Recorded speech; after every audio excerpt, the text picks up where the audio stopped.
नमस्कार दोस्तों, कैसे हैं आप लोग। उम्मीद है सभी अच्छे होंगे। तो आज आपके सामने हाजिर हैं एक नई कहानी के साथ, जिसका नाम है चिंटू मेंढक। तो आइए देखते हैं चिंटू मेंढक की कहानी। एक जंगल में एक बहुत सुंदर तालाब था। उस तालाब में बहुत सारे जीव जंतु रहते थे।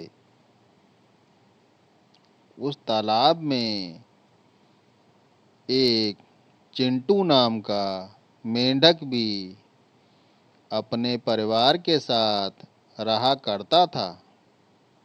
वह हमेशा ही खुश रहता और कोई चिंता भी नहीं करता था। वह हमेशा हंसता बोलता और गाता रहता था। उसे देखकर उसकी मम्मी बहुत चिंता करती थी कि यह स्कूल भी नहीं जाता है और इसके भविष्य में क्या होगा। एक दिन की बात है। कितना सुहावना मौसम है। आज तो एक गाना गाना चाहिए। बहुत बढ़िया। ला ला ला ला ला, कितना सुंदर मौसम है। ला ला ला ला ला, कितना सुंदर मौसम है। मैं तो खेलूंगा, मैं तो कूदूंगा। ला ला ला ला ला ला, कितना सुंदर मौसम है। मैं तो खेलूंगा, मैं तो कूदूंगा। वह हमेशा ही खुश रहता और कोई चिंता भी नहीं करता था।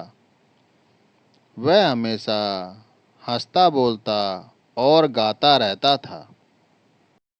एक दिन की बात है। चिंटू अपनी मम्मी से बोला, मुझे बाहर घूमने जाना है।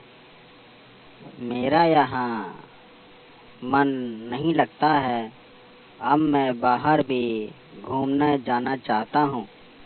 बाहर की दुनिया देखना चाहता हूँ। मुझे बाहर जाने दो, मुझे बाहर जाने दो। नहीं बेटा, बाहर मत जाओ। बाहर बहुत खतरा है। बाहर तुम्हें बहुत दिक्कतें आएंगी। मेरी बात मानो, बाहर मत जाओ। घूमने के लिए बाहर मत जाओ। चिंटू को सभी ने बहुत समझाया, लेकिन उसने किसी की बात नहीं मानी। और एक दिन रात में उठकर वह बिना बताए बाहर घूमने चला गया। चलते चलते चिंटू को काफ़ी रात हो गई। अब उसे थोड़ा डर भी लग रहा था, क्योंकि वह कभी इतनी दूर नहीं आया था। उसने कहा, अब थोड़ा सा आराम कर लेता हूँ, फिर चलूँगा। अरे, ये तो रात हो गई। मैं तो रात में कभी अकेला सोया ही नहीं। अब क्या होगा? मुझे तो डर लग रहा है। चलो कोई बात नहीं, अब सो जाते हैं थोड़ा सा देखकर। सुबह उठेंगे तो और आगे चला जाएगा। लगता है सुबह हो गई। अब मुझे उठना चाहिए और आगे की ओर चलना चाहिए। चलते चलते चिंटू को आगे की ओर जंगल खत्म होने पर रेगिस्तान पड़ा। उसने कभी भी रेत नहीं देखी थी, और वह यहाँ पर तो पेड़ पौधे भी नहीं हैं। उसको बहुत तेज प्यास लगने लगी। अब उसने कहा, पानी कहाँ मिलेगा? मुझे तो बहुत प्यास लग रही है। अब क्या होगा? मैं तो मर जाऊंगा। अरे, कुछ दूरी पर एक गिरगिट दिखाई दे रहा है। चलो उससे कुछ पता करता हूँ पानी के बारे में। शायद वो कुछ जानता हो। भाई सुनो, तुमने यहाँ कोई तालाब देखा है जहाँ पानी मिल जाए और कुछ खाना भी? तालाब? ये क्या होता है? यहाँ तो ऐसा कुछ नहीं। यहाँ तो दूर दूर तक पानी नहीं और ना ही पेड़ हैं। यहाँ तो सिर्फ ये रेत है और मैं हूँ। यहाँ पर तो ऐसे पेड़ नहीं होते हैं। यहाँ पानी तो बड़ी मुश्किल से मिलता है। तुम गलत रास्ते पर आ गए हो। यहाँ पानी नहीं मिलेगा। यह सुनकर चिंटू बहुत उदास हुआ और उसने कहा, मेरे से तो गलती हो गई। मुझे अपने बड़ों की बातों को मानना चाहिए था। अगर मैं उनकी बात मानता तो आज मैं भी अपने तालाब में मस्ती कर रहा होता और अच्छे से रह रहा होता।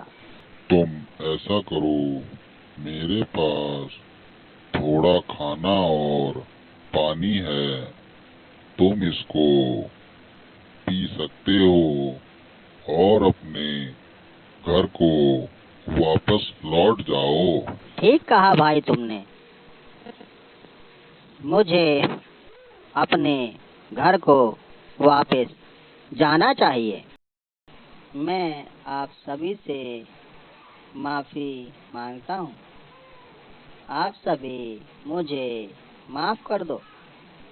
आज के बाद मैं कभी भी बड़ों का अपमान नहीं करूँगा और सभी की बातों को मानूंगा। मुझे माफ़ कर दो। चिंटू की बातें सुनकर सभी ने चिंटू को माफ़ कर दिया और सभी खुशी खुशी रहने लगे। कैसी लगी कहानी दोस्तों? उम्मीद है अच्छी लगी होगी।